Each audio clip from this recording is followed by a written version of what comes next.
Oh, ready to start?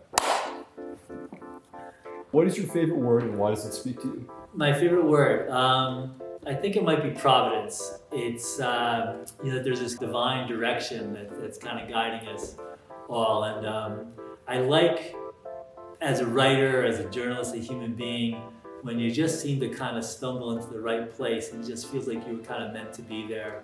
I like that feeling a lot, and that feels a little bit like providence to me.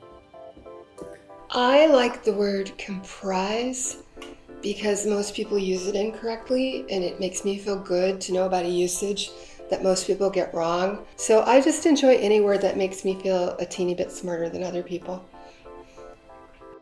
Favorite word is surreal, and it speaks to me because it's the word that I say the most often. The experience of living on this planet at this time just feels surreal, and everything that happens. And even just stuff that happens in my career, I'm like, I can't believe this is happening. This is surreal. It's the only way I can explain some things. So asking a writer for their favorite word usually sends them into a complete spiral. And it's a pleasant spiral. There are so many ways to love words. Physically, I love the word citizen because I love the way the hand moves when it's actually inscribing it. I like words that are sort of inflected by other languages, like dodgy, that's a great word. I love words that are sort of fallen out of use, older words. There are just so many ways to love words. Well, I have a lot of favorite words. I like the way words sound as much as what they mean.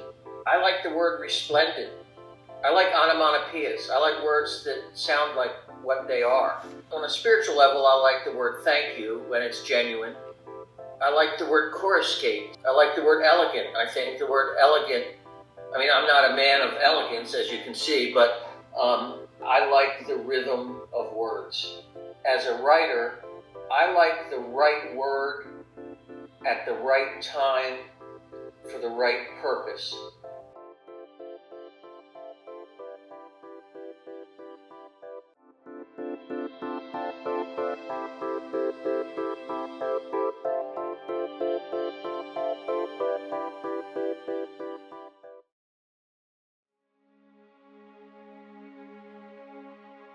I think it would be cool to just give a quick explanation of why we're doing this interview over Zoom.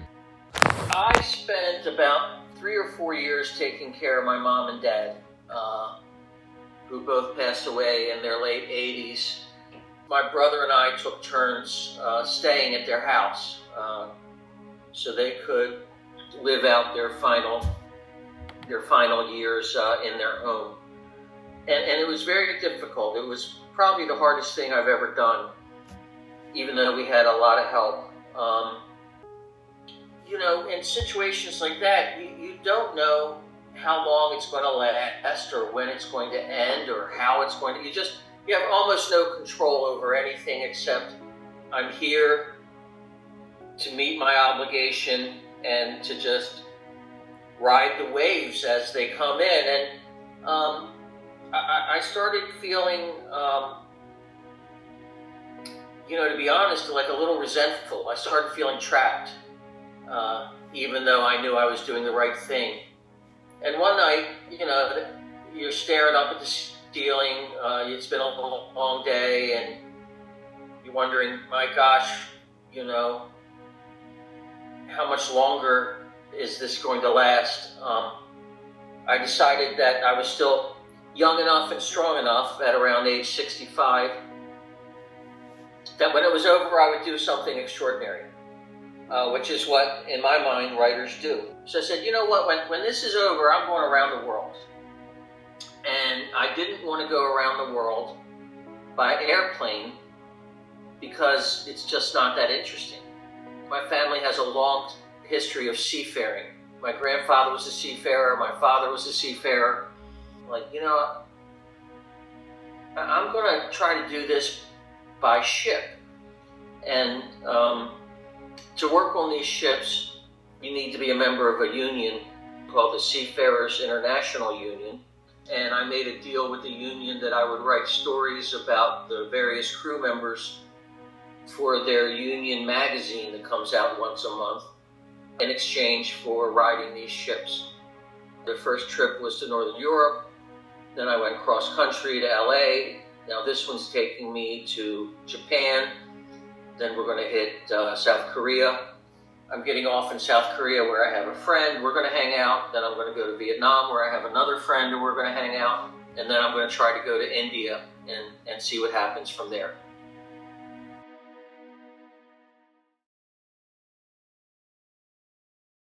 I wanted to be a writer from a very young age, like 3rd grade. So I had no thought of being a writer. I had only thoughts of writing. I never thought about being a writer. I didn't become a full-time journalist writer until I was 40 years old. I was the daughter of a newspaper man. My father, Theo Littman Jr., got his start in Georgia, came to DC as the Washington correspondent for the Atlanta Constitution, and then became an editorial writer and a columnist at the Baltimore Sun. So in my own home, I had this example of this is how you could be a writer and get paid. But in my heart of hearts, I always wanted to be a novelist. My parents were both artists, so I grew up in a house where art was, absolutely a normal thing to do. And I grew up, watching people work and seeing all kinds of materials around the house and being really interested in what they were doing. So I first started falling in love with writing, or even just being like, wow, maybe I can write, or maybe this is a way for me to communicate the things that I'm feeling that might not necessarily be able to say any other way. Like, I'm very much convinced that my high school science and chemistry teacher just passed me to let me go on with my life, because I was just fundamentally bad at math and science. But writing, English I always excelled at. And so I had a really great teacher for AP English language and lit, and she was like, you could just write, like that could be a job. And I had never thought of it like that. I was like, I could write, but so that it kind of clicked then. There was some kid in the 3rd grade who said he was going to be a writer, and I said, I'm going to be one too. I don't know where that came from. I never met a writer till I got a job at the Baltimore Sun. We had a teacher that would read E.B. White out loud to us after recess, Charlotte's Web and Stuart Little. I somehow intuited that the story was in your head, that narrative entered through your ears and somehow was projected in your mind. I was able to see stories.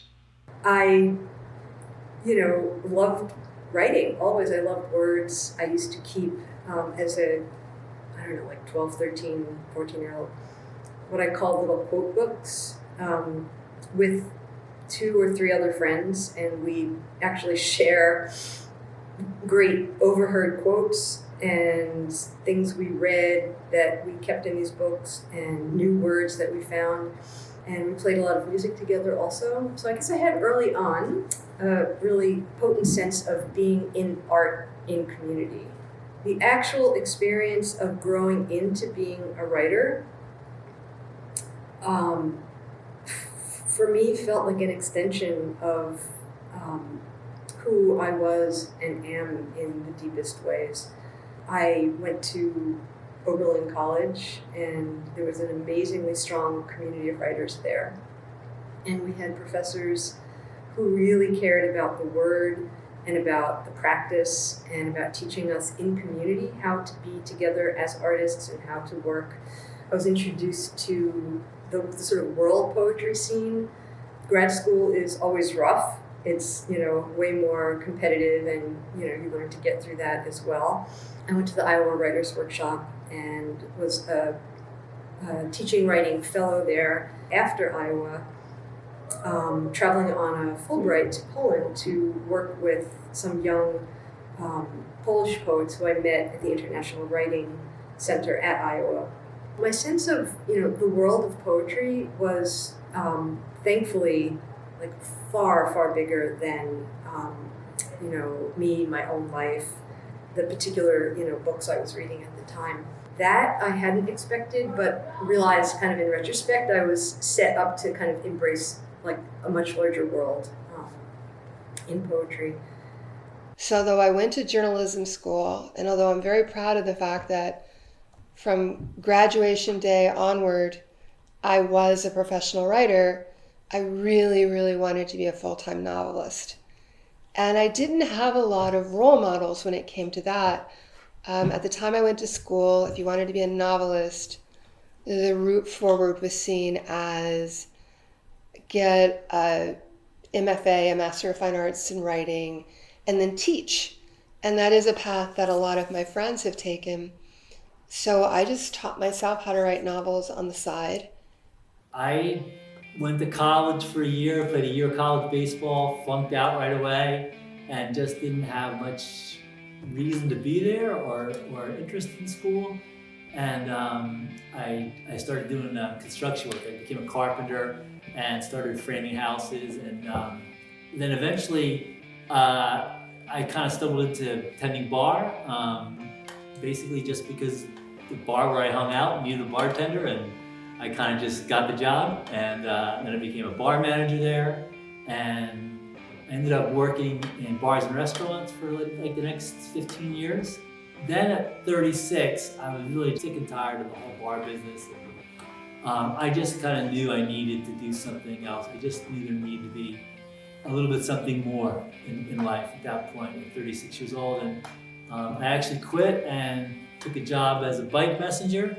The funny thing was I drank, I smoked, I got high, I weighed about 215 pounds. I hadn't ridden a bicycle in 20 years.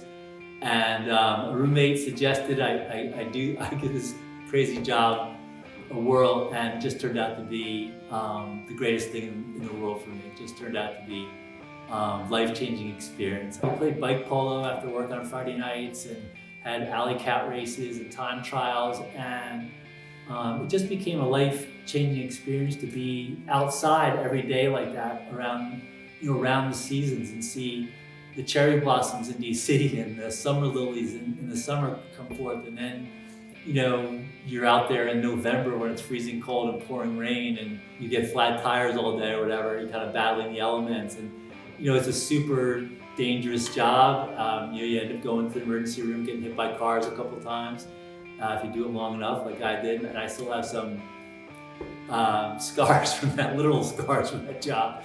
That was a life-changing experience and a catalyst for me to go back to school. And initially I started taking pictures and painting. It was kind of my way of expressing myself.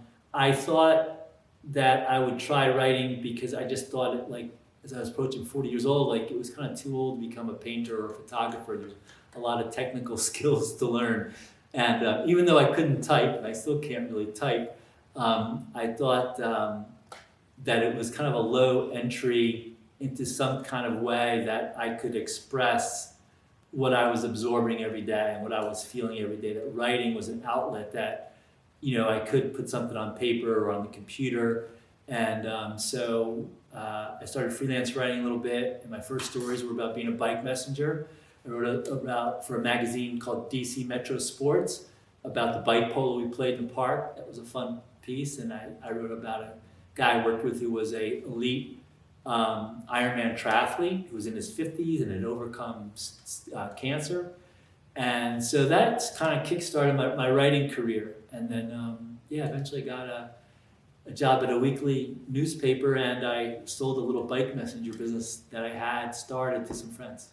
And then when I went to college, I was going to do pre-med, and then ended up deciding that I wanted to go to law school. And the reason that I decided to do that is because one of my professors was like, you are strong in writing and English, so you could be a lawyer. He's like, you love words. You can figure it out. You can tailor it to what you want to do. And I always thought that I wanted to have an art gallery. And I was like, okay, I'm like a first generation college student from a low income background. I was like, how do I make money? Become an attorney. So that was that. But at the whole time, I'm like, writing is the background of law or in law school. It's like what you do. Fast forward to me flunking out of law school, which was for the best. And then I started freelancing for Be More Art. and they had a staff writer position, and I was like, am I even qualified to do that? Like, what would I, because I'd written a couple of art pieces for other places and they got published. And so worked to be more art. And then I was like, wow, this works.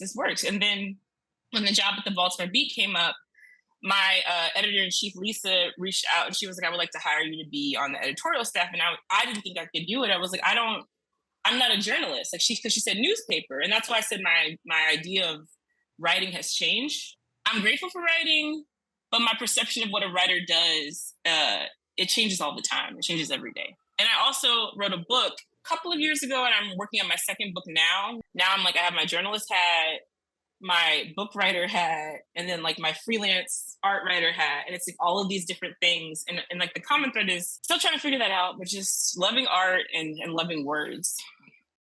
I come from a family of skilled laborers and factory workers. My dad was a lifetime Baltimore tugboat man on the Baltimore waterfront when the tugboats still tied up on Thames Street in Fells Point. And from an early age, I connected storytelling to the sea, to ships and tugboats, which part of what I'm doing on this trip is honoring my dad, who I miss dearly. I feel close to him when I'm on a ship. I started writing stories from about the age of 8. Just a lot of kids do that. So I didn't know what the life of a professional writer was like or might be. I only knew that I liked making up stories and putting them on paper and playing with words.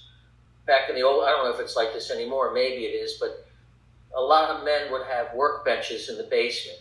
And, they would fix things, and my grandfather had one, my father had one. My younger brother would be right at my father's side at the workbench watching Dad repair things. And I would be in the back of the basement reading the encyclopedia, like A to Z. From there, it was just a series of, I don't know how you become a writer, but I'm going to become one. I worked on ships right out of high school and the first year at Loyola College to pay for Loyola College. I get off that first ship.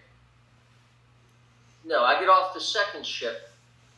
There's this stack of tabloids in the corner of the Loyola College cafeteria, and it's the second or third issue of the Baltimore City paper.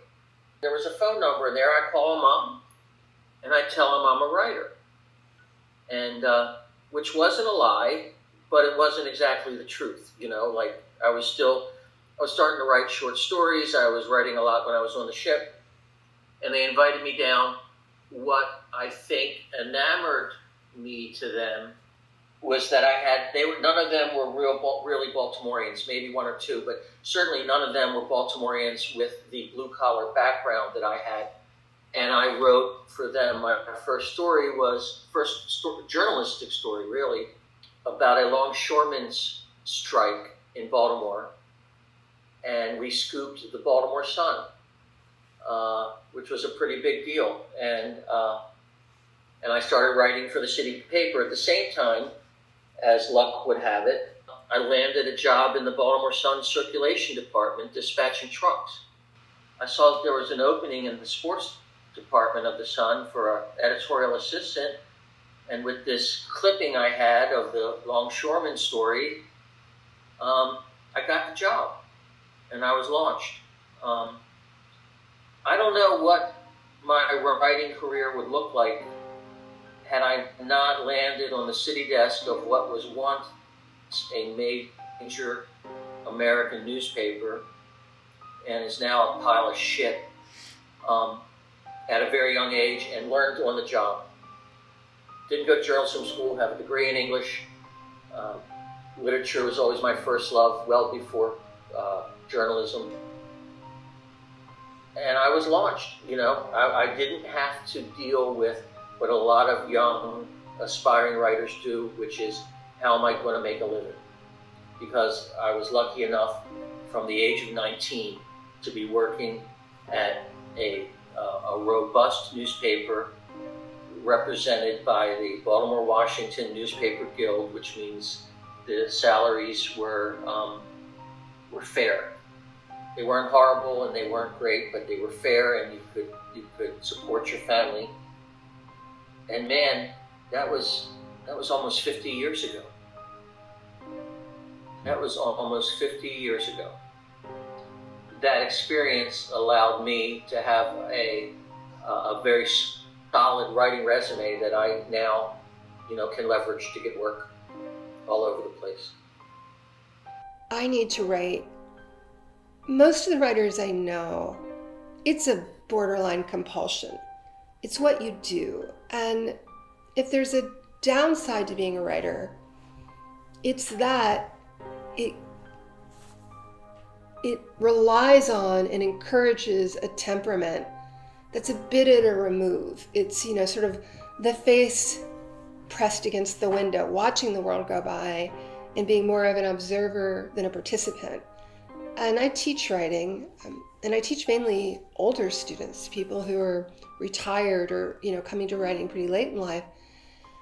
And I tell them, if you can be happy not writing, then don't write. But all the people I know can be happy only if they're writing. I need to write to make sense of things. I don't know how to move through the world without creating stories, without creating narrative, without trying to define what I'm seeing. It's just how I cope. You should look up a word that I just learned not all that long ago called graphomania. And it's the sort of the obsession to put words on paper, or to put letters or symbols. It's a passion just to write, not necessarily to write stories or whatever, or just to put pen to paper. And I had that from an early age. I don't know why or how, but I enjoy the sensation, the actual sensation of moving a pen or a pencil across a sheet of paper. Think about this stuff all the time. I live inside the covers of books, between my ears. I can't do anything else. I think I'm really lucky that I'm able to follow writing, like, my own curiosities. Like, I'm just able to kind of follow my own heart. And sometimes it's somebody who's been wrongly accused of murder. Sometimes it's about sex trafficking, or in the city, like, it can be really difficult, tough stories. And other times, it's more fun or lighthearted stuff. But what ultimately moves me as a writer is what moves me as a human being. I mean, it's the emotional aspect to a story, a person you find, whether it's a beautiful story, a tragic story, a sad story, a story about mourning or grief, whether it's bittersweet. I mean, melancholy, any adjective that comes close to describing emotion. If it animates me, if something in my heart is moved, or something tells me that there's my intuition, that there's more to this story, that's when I start looking into things more deeply and pursuing it and trying to find out what the story is there. And whatever I do as a writer comes from that. The backbone of my writing practice is the backbone of my curatorial practice, which is just making space for marginalized people who might not have space anywhere else. And so so as a journalist, and this is with The Beat as well, we're often looking to shine light on people who might not have ever had their story told. And so I kind of use that same kind of thing when I'm curating. And there's also a lot of crossover. So there's like people that I've curated into a show that I'm writing about in The Beat. And also I think working at an alt weekly, if this is people watching or thinking about places to be, working at an alt weekly that isn't kind of a daily news situation helps me in the way that I write, because I'm able to kind of pick projects that I feel compelled by. My job is to be an observer, is to pay attention to the world around me, to write about what I think is important, even if that's within a popular genre like crime fiction. It's kind of amazing. Like, who cares what I think? I'm just Laura Lippman from Baltimore, and yet for some reason, I've managed to build a career out of the things that I see, the things that I believe, the things that interest me. I mean, basically, every novel I write is a novel about what I happen to find interesting at that moment in time.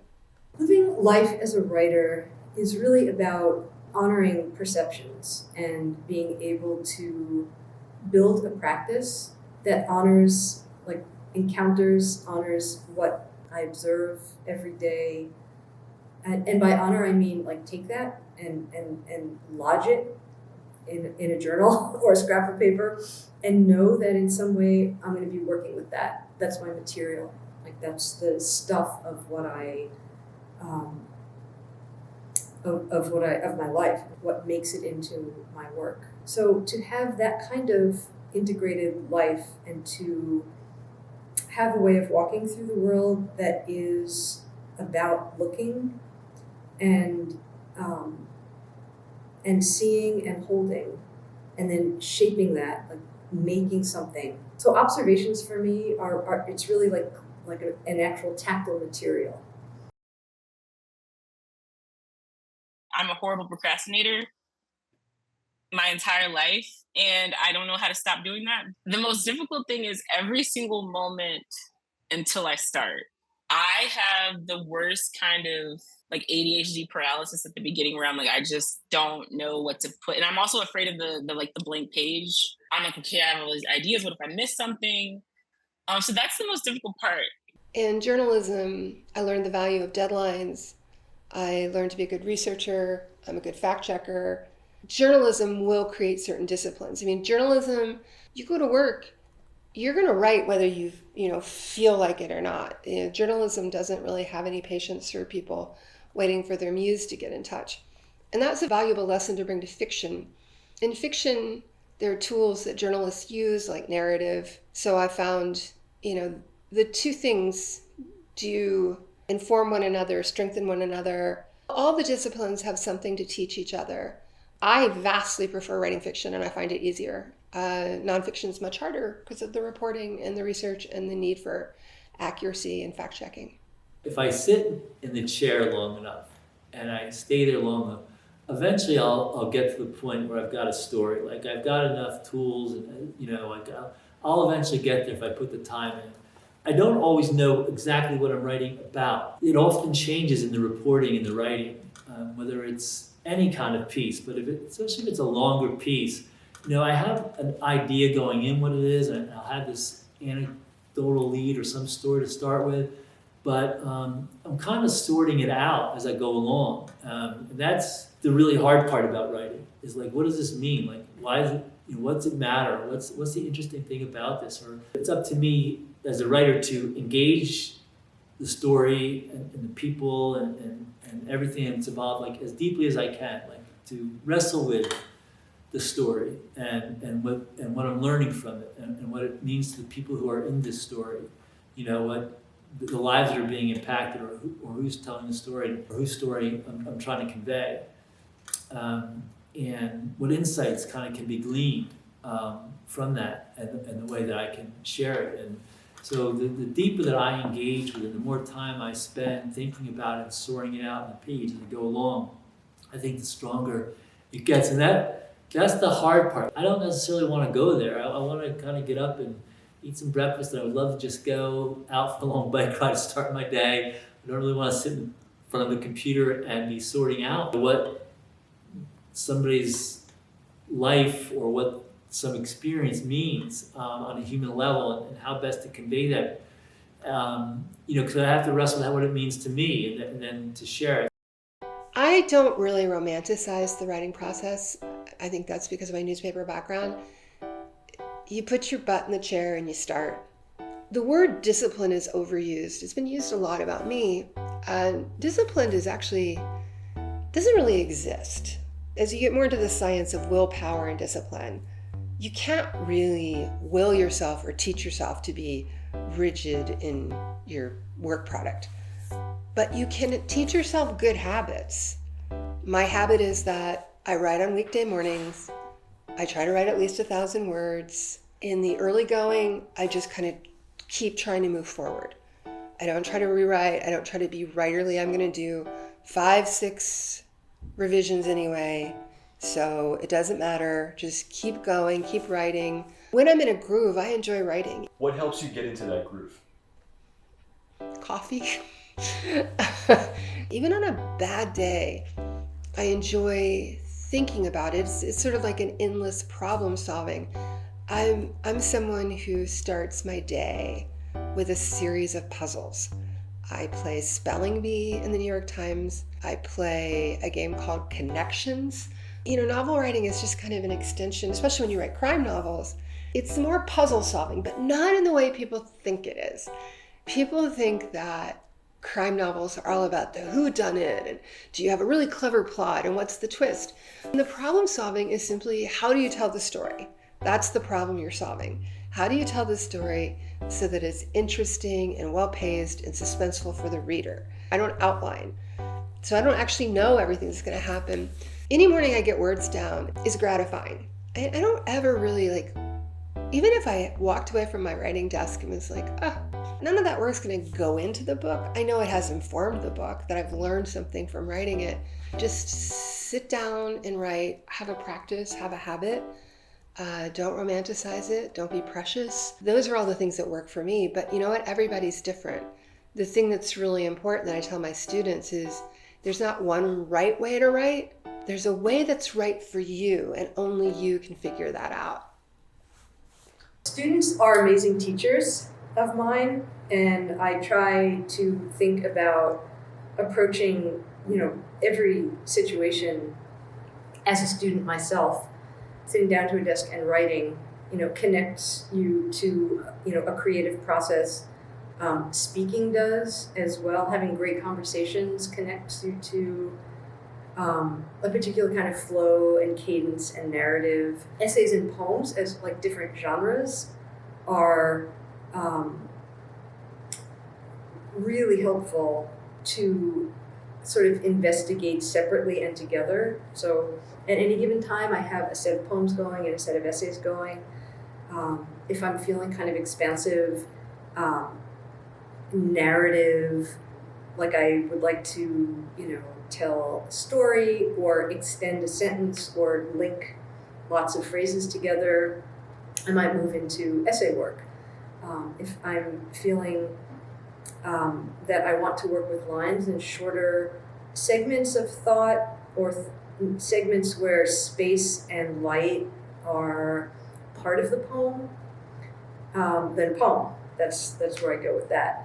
It's also just really practically helpful to have a sense of, another place to go if you're exhausted with one genre or can't possibly look at these 3 poems again. And they need to sort of sit and cook. The sitting and cooking is an actual phenomenon. You are always working, even when you're not looking. I am always writing when I'm not writing. Taking a walk as a writer is a kind of work.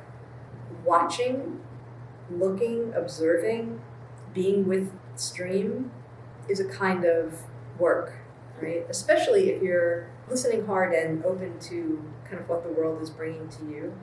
The constant notepad in the back pocket or in the bag is, part of the daily work. Collecting scraps of ideas is, part of the daily work. Difficult and gratifying stages are like daily experiences. If you pan out and look at a life, I can't say that the most gratifying moment is publication, because I wouldn't want to make a life of that. It wouldn't be a kind of working life if my moments of joy or gratification presented in the final product. You really have to love what it is you're doing and the work which that you do every day, and feel those waves of sort of frustration, satisfaction, surprise, curiosity, pretty much every day. My process is, if I'm working on a story, So at the beat, I rarely get assigned things at the beat, which is cool. So it's like usually like, I want to do this. So it's like I'm thinking about something and I will, if it's an exhibition review, I'll go to the show and then I'll go back a second time. And then I will usually reach out to the artist or the curator to kind of do a Zoom interview like this. And then I'll take a break from it and I'll think about it. I'm just kind of like letting it marinate. And then I'm supposed to have stuff in the week before. That doesn't happen. But I'm trying to get to the point where I have a draft done like maybe 2 weeks before. So the first thing is just like a lot of writing, just saying whatever's in my brain, how I feel, and then I come back and it's just editing it down to something from like 8,000 words to something that's like 2,000. And that's when I'll bring it to the rest of the team. I think the thing I like least, or I find least appealing, I don't really have to think about that because I like the middle is awful. So, like the beginning, as many times as I've done this, and I've done it almost 30 times, the beginning, there's a lot of elation. It just feels fun and new. And when you're near the end, the fact that you can see the end spurs you on. That long slog through the middle. Middles are really, really challenging. Oh man, the best story is always the next one, you know? The best story is always the one that's in your mind and you haven't even made a single phone call yet, and you're really excited because it's a mystery, you know, and the act of journalism or even of navigating a piece of fiction is to solve that mystery when it's fresh, when it's new, when you're just kind of like digging around looking for the right voice to use. It's a lot of fun. It stops being fun in the fourth draft. The most validating part is after we go to print, because there's still some anxiety then overnight. But when the paper is out in the world, there's a big sense of relief. And then when somebody who is like, thank you, I feel seen, or like someone today tagged us in our Instagram account, and they're like, 1 year ago I was featured on the cover of the Beat, and I was like, I totally forgotten about that. Like, so those, or the same person, I don't know how he found so many papers, but he had, like, I want to know who he talked to, but he had like stacks of his issue, and he had like sent it to his dad, and like had everybody taking photos. Like those moments make all of the kind of torture of writing and the kind of, what if I don't include everything, or the fear of being perceived or getting something wrong, that's what makes it worth it for me.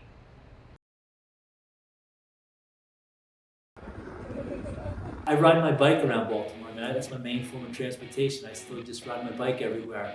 I don't really think you can get to know a city driving around in a big 2,000-pound car with glass windows and everything. When I ride my bike, I know where the cobblestones are, and I know where the potholes are, and you know where the hills are in the street, and you get a sense of the smells and sounds. I go by H&S Bakery and I can smell the bread being made. You just get a different feel for the city, and sometimes at stop signs or stoplights, you just, it's so easy to stop on the bike and put your foot in the curb, and you might have a momentary chat with somebody. It's those little things that I think, I really get to know Baltimore and get to know the city, and it's really how, whenever I go to another city, I either bring my bike or rent the bike. It's kind of how I always get around. Being a former bike messenger, that has never left me, and it kind of keeps you grounded and keeps you humble. Just riding your bike around and locking your bike up in places, and it just really, I think, keeps your feet on the ground in the city, and it just helps your connectedness to it and the sense of discovery. Like, you just see and experience things on a much more visceral level, which I think as a writer you're always trying to capture. Not just the sights, but also the sounds and the smells and the kind of tactile experience. And you just notice the stuff on your bike so much more readily than driving. I don't think that I would have as much of an art-focused practice had I not ended up here. I think that I might have been more like leaning towards, because I love Shakespeare, like leaning more towards that, or like literary analysis, or writing legal stuff, like just churning away legal briefs. Probably you hit a lot more money, but whatever. It just kind of made me be like, okay, this is what you're doing, figure it out. Oh, that's the other thing is like, everybody talks about Baltimore having like a DIY ethos. You're doing it yourself. You don't have a place to have a party, you make it happen, or you don't have a newspaper, you make one.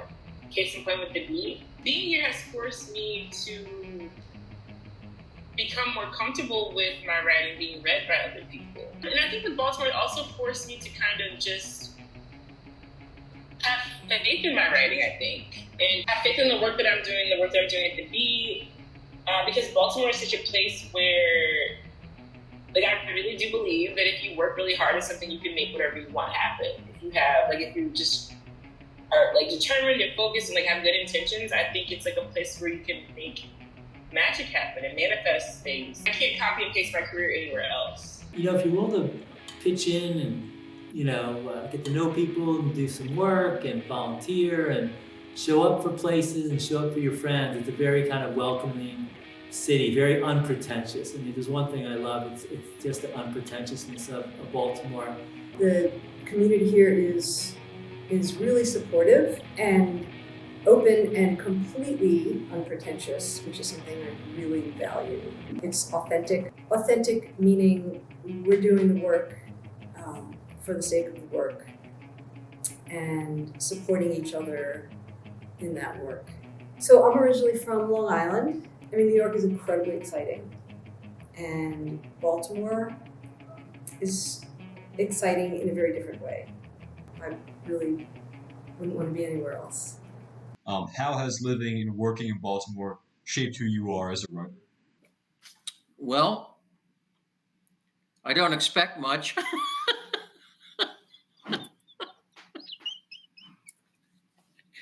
That's the truth.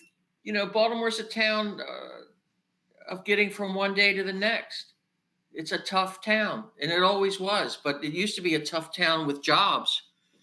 Now it's a tough town without jobs. It used to be a tough town with a middle. The middle's gone. John Waters famously said that the nice thing about Baltimore is people think if you're still here, you can't possibly be doing that well. So, you know, people kind of leave you alone. It's a city that really keeps you grounded.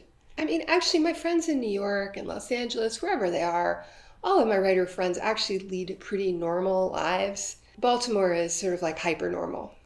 I like to have fun and laugh about the John Waters aspects of Baltimore, but that's not really what I care about. When I walk down Eastern Avenue, I know that all four of my grandparents walked those same exact sidewalks. So I live in the house where my father was raised, where we went every weekend for Sunday dinner, homemade pasta by my Italian grandmother. I would spend weekends there, sometimes a couple of weeks at a time during the summer. My grandfather bought the house in 1935. I live in Greektown, and in the early part of its history, it was a neighborhood that housed thousands of Bethlehem steelworkers. My Spanish grandfather, for whom I'm named, worked as a machinist at the Bethlehem Steel Shipyard. And the fact that we've had this same house in our family for 90 years is very important to me. Some freelance writer working for Baltimore Magazine interviewed me about, 5 or 6 months ago.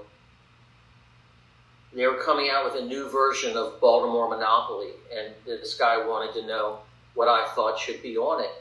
And my answer to him is, man, everything I would like to see on it is gone. That the McCormick Spice Factory is in Hunt Valley. Yeah, well, it used to be on Light Street for 100 years. It was at the corner of Pratt and Light. And they tore it down for an ugly hotel. And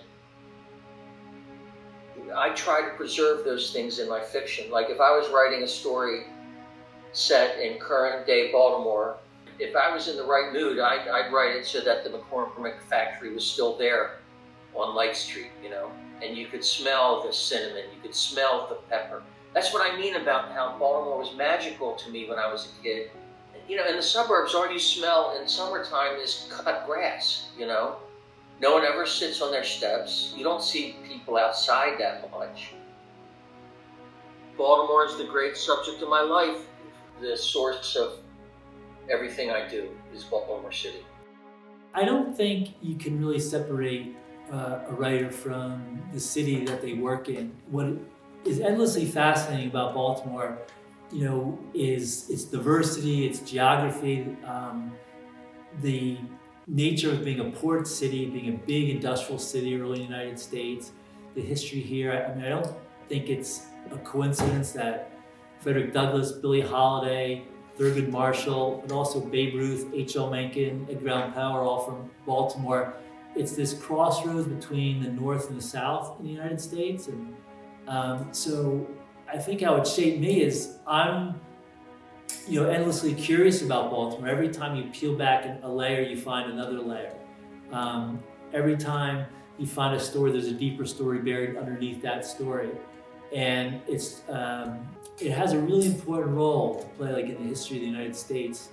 Early on, it was the third or fourth biggest city in the country, a big immigration city, a big black migration city. And I think in a lot of ways, now, Baltimore is, people will say like the northernmost southern city or the southernmost Rust Belt city. And I think in a lot of ways, Baltimore, in terms of the struggles and challenges and also the great things about American cities, Baltimore is always at the leading edge of that, I think. The further you go into history and context, the richer whatever story you're working on becomes.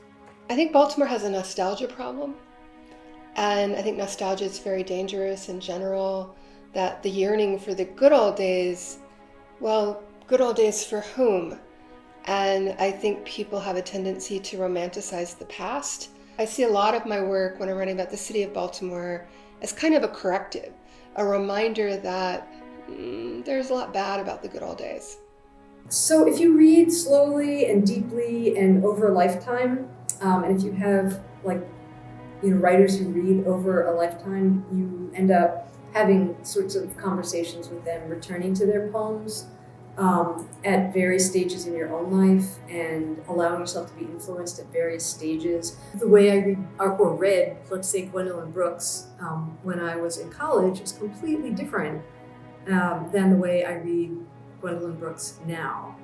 It's not just a personal issue, it's, certainly, and most obviously, I am an older person who's gone through, all kinds of life. But my culture's changed, right? This is Baltimore. We've lived through the death of Freddie Gray here. So I read very differently. I read Gwendolyn Brooks very differently. It's inflected differently. Things are brought closer or framed up in sort of really vivid ways. I read A.R. Ammons differently. Sometimes when you become accustomed to a writer's syntax, you can carry the music with you as you walk. It's a kind of familiarity that comes over the course of many years.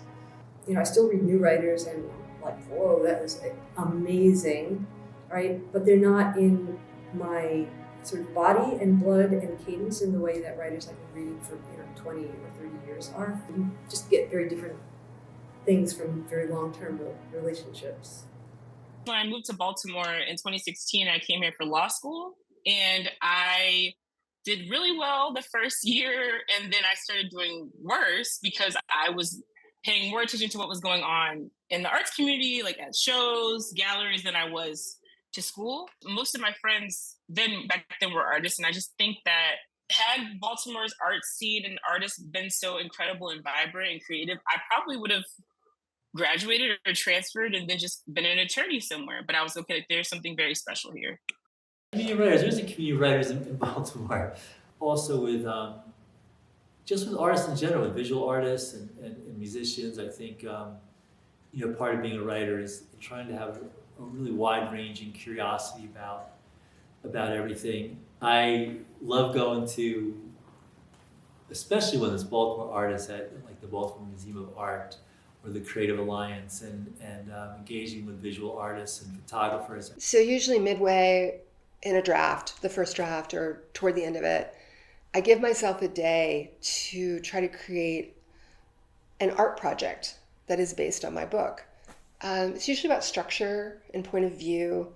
Like, maybe I'll assign one color to one character and another color to another character, and just putting out cards that correspond to those colors, I'll get a sense of whose point of view is heavy, whose point of view is light.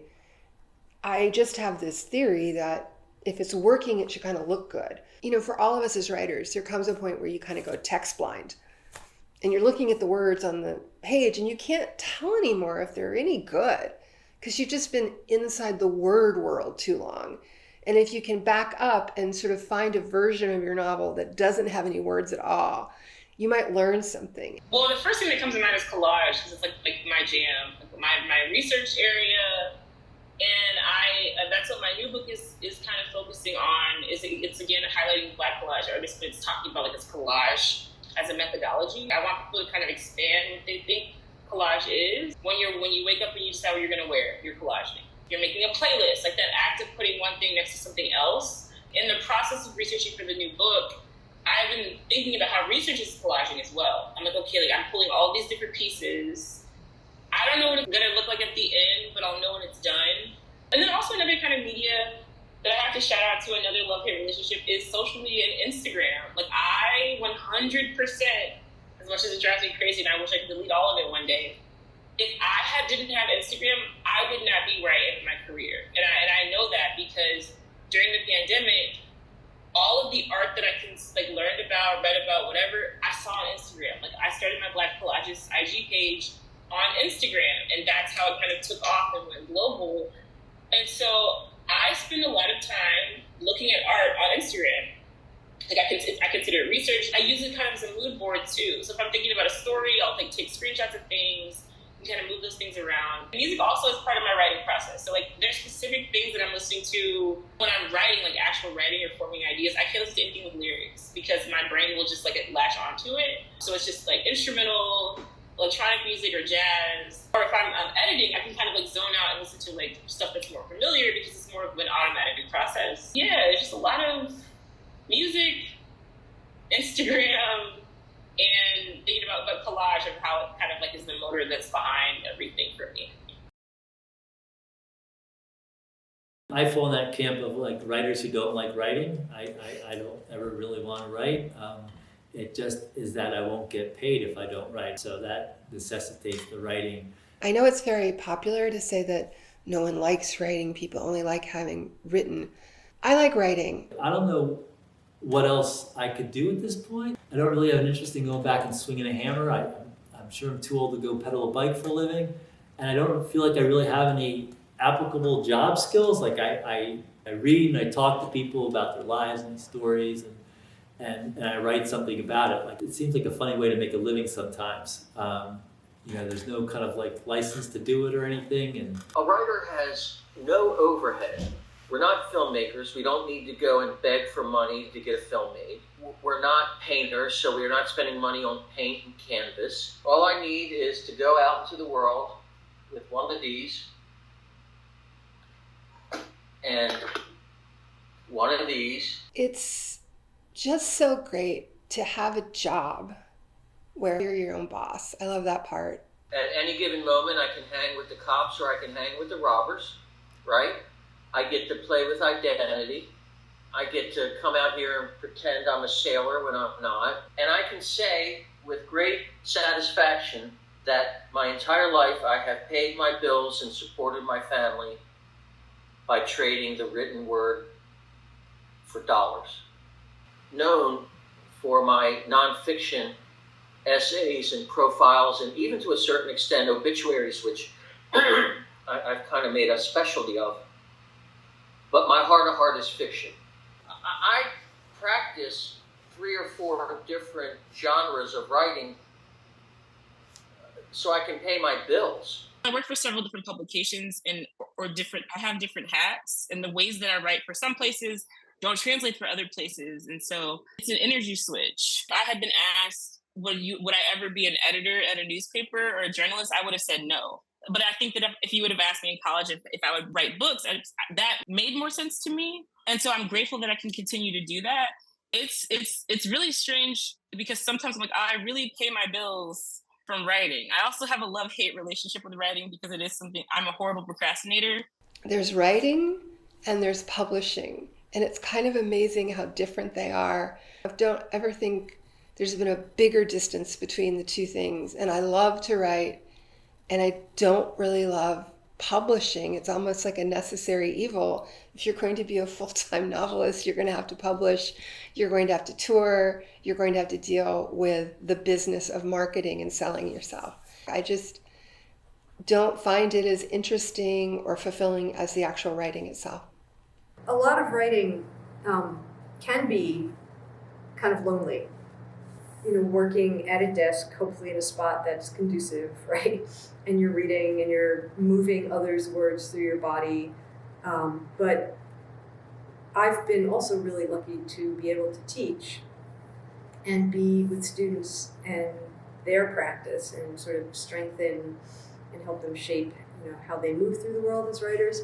As you sort of move through life as a writer, hopefully you find really like-minded souls and spirits and work with them along the way. Writing is really it's a weird thing. There's a lot of time alone. Hopefully you can find a lot of ways to also be with others in community and sort of balance that out. Bottom line is writers write. Writers don't think about writing. They write. And it's lonely.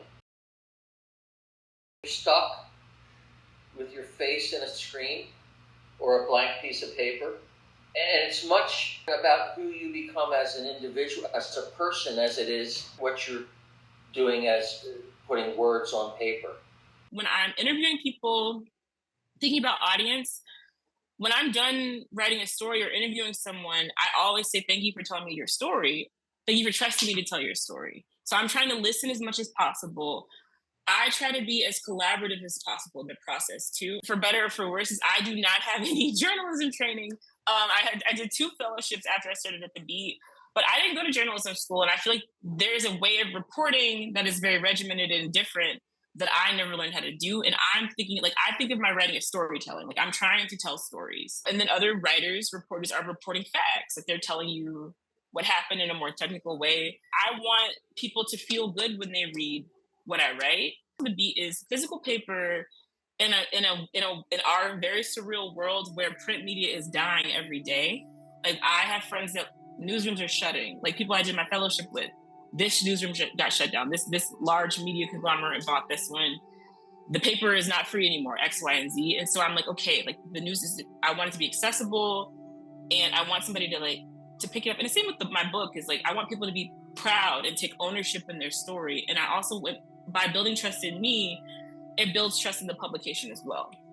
I think I hopefully write from a place of humility and gratitude. It's really amazing that people will share the most intimate details of their life with you and trust you in that way. And it's really with a sense of gratitude. Sometimes I think one of the really fortunate things for me becoming a writer later in life, being a carpenter and framing houses, being a bartender, being a bike messenger, doing all those jobs for so long, is I don't really have any expectation that people have an obligation to speak to me or that it's even a natural thing. It's I'm just very grateful that when I approach people about I have a story idea or I'd like to talk to you about this, or would you be willing to share the story, I'm just in some level I'm just really I'm really happy inside. I have a lot of gratitude that people are willing to extend that level of trust and participate in the story. I'm kind of writing from that place of I'm grateful that people are sharing their story. I never want anybody to be surprised by anything they read. I call people back and I kind of do my own fact check and read back. I always am upfront about telling people this is the story that I'm writing. I feel you're often putting your own wearing your heart in your sleeve, so to speak, when you write and you talk to people. You're trying to understand what animates them and trying to understand something that's about the human spirit, the human condition, and could be challenging to go there continually, but yet unfailingly, in Baltimore, and I'm sure it's like this in other places, there's people, that you come across and stories you come across that kind of rekindle that fire again. And so you want to get back into it.